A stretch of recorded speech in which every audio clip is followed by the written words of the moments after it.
Welcome to this week's video, and this week I'm installing TMR sticks in an Xbox controller. So I picked this up from eBay. It cost just over £15. I'm not an Xbox fan. I don't normally do any Xbox repairs, but I wanted to use my new de-soldering tool on the Xbox controller just to see how good it is. So as you can see, it's in pretty good condition, better than I was expecting, and it came boxed. The left joystick is very worn and is pointing up. There's little movements in that, so we definitely got an issue with this. So hopefully there's not going to be any other issues. And these are the TMR sticks I'm going to install, these Gully Kit ones. I'll leave the link in the description where I got them on Amazon. I believe these are just some of the best that you can get. So we'll put in the gamepad tester.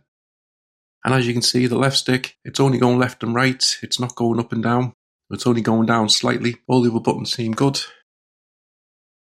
So this is the desoldering device that I've been using on PlayStation 5 controllers. It's an absolute game changer. I'll leave links in the description for them videos. And now this is going to be my first Xbox controller I'm going to open up. So we get our iFixit kit out. And I believe we need to get a lipper underneath these edges. And then you just have to push it up, get your fingers in there as well, and then pull it away. It sounds worse than it actually is, the noise that it makes. But I'm getting a good click out, and then it just peels off. And then we've got this Torx head screw that we're going to need to remove 4 screws out the side. 2 at the bottom, 2 at the top, just take them out. And then we've got a screw hidden underneath this sticker, so we just very carefully remove the sticker, peel it away, and then it will reveal the screw hole, and then we'll screw that out. And then this is nice and easy, the front face just peels off nice and easily, better than the PlayStation 5, as does the back. Now we need to get this smaller Torx head screw out. There's 2 in the motherboard, so we just take the bottom corners out. And then this motherboard will come out in a minute. First we'll release the rumble motors in the corner. And then we'll lift this off, and then there's 2 cables that are connected there, which you just need to release them too. And then the motherboard releases. If we flip it over, there's a few wires around the edge that we just need to release a little bit. So just unravel these, they just go between the buttons and on this side, so this will give us a little bit more leeway. You can desolder it if you wanted to, but I'm being lazy, I'm trying to do as little as possible. I'm going to do the same as I did previously on PlayStation 5 controllers. I'm going to add flux and I'm going to add fresh solder to all of the port pads. I'm also quite impressed that there's a slot at the top of the adapter, so it doesn't touch any of the chips that are on there. So we'll come in, I'll start off with 360 degrees C, I hold it on, and then I keep wriggling it, and I end up leaving it on for a couple of minutes, and it just was not budging. If anything, the stick started to get hot. So I upped it to 380, and then I come with a pair of pliers as well, to be able to grab it, because it was getting too warm to hold. And then as you can see, a bit of wiggling, it does release. So this does take a lot more heat than a PlayStation 5 controller.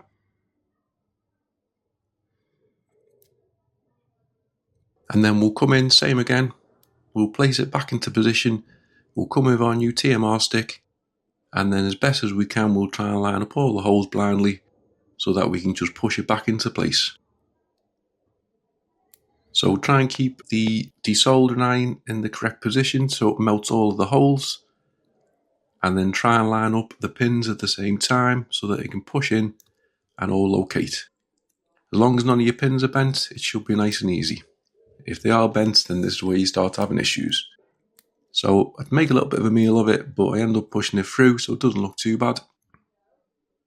Same on the other side, I'm just going to come straight in with pliers on this one straight away as well.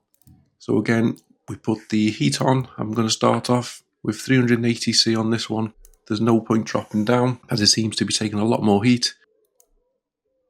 And then as we're pulling, we just try and wiggle it out as well. Get a little bit of movement. And they do seem to take a little bit longer than PlayStation ones, but it is starting to wiggle out. It's a little bit tougher, but it is going to come. And then finally a little bit of wiggling up and down, and then we get it to release. So same again on this one, just put the desoldering tool back into place and then put the new stick on the back, push it in as best you can. Make sure it's sitting nice and flush, you don't want any of the leg not fully pushed through, and then that seems okay. So we're just going to come in with a little bit more flux and a little bit of fresh solder and freshen up all of the pads that are on there. Make sure that everyone is nice and secure and nothing looks dry. So we'll do that on all of the ones on the left side, and then we'll flip it over and do the same on the other side. Don't be scared to add a little bit more solder if you need to. You want all them pads nice and secure. Then we'll come in with some isopropyl and then we'll give it a good clean. The King Bolt flux that I use goes very sticky, so it does need a lot of isopropyl to remove it.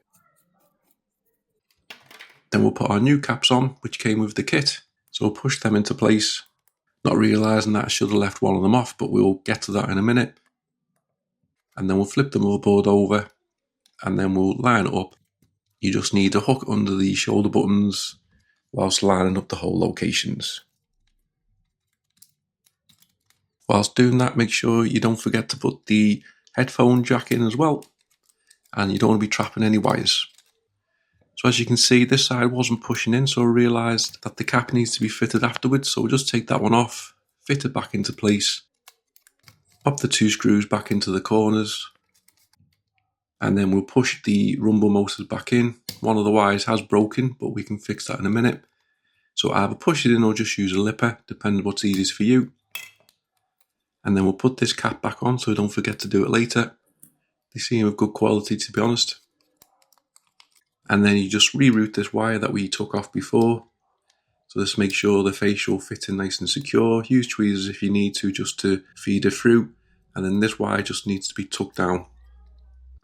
We'll resolder this red wire that came off the other side. Not a major problem. Just freshen it up. Put the wire back on. Nice solder. And then that's done. Reconnect these two connections in the middle. Don't forget to do them. And then just reroute the wire on the other side. Again, using your tweezers, make sure it's fitted on the side and fitted on the front.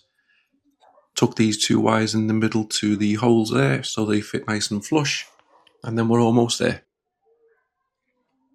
So you push all your wires down, you don't want anything getting trapped when we put the fascias back on. So the front one goes nice and easily on there, it just goes on. Make sure that your joysticks wiggle okay. And the back one simply clips on as well. There's not a load of clips that need reattaching on this one, it all just lines up into place. And then we put the screw back in the middle and then the 4 screws around the edge. Make sure they're all nice and tight, make sure it's all sitting nice and flush. And then just peel your sticker back in and it looks like you've never been in there.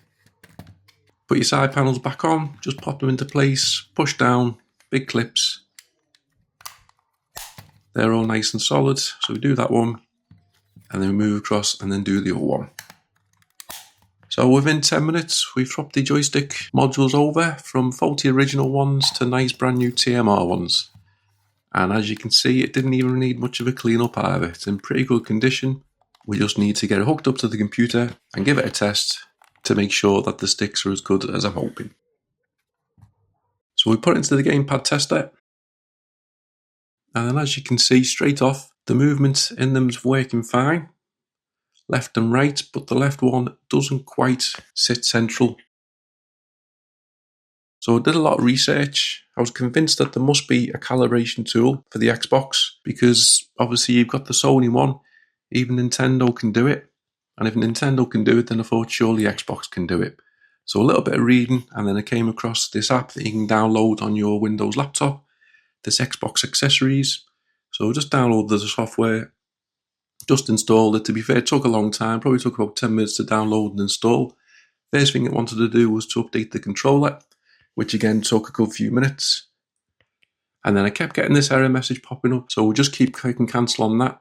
So you can click into the calibration, and this can show you pretty much what the gamepad test has just shown you, that we've got issues. So the left and right one, not quite perfect.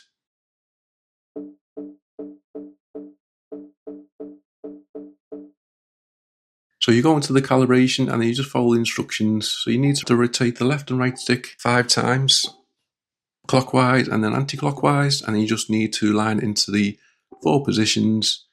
So I'm going to do that on both of the sticks, just to make sure that they both work nice and perfect. So it's not hard, just follow what the instructions say.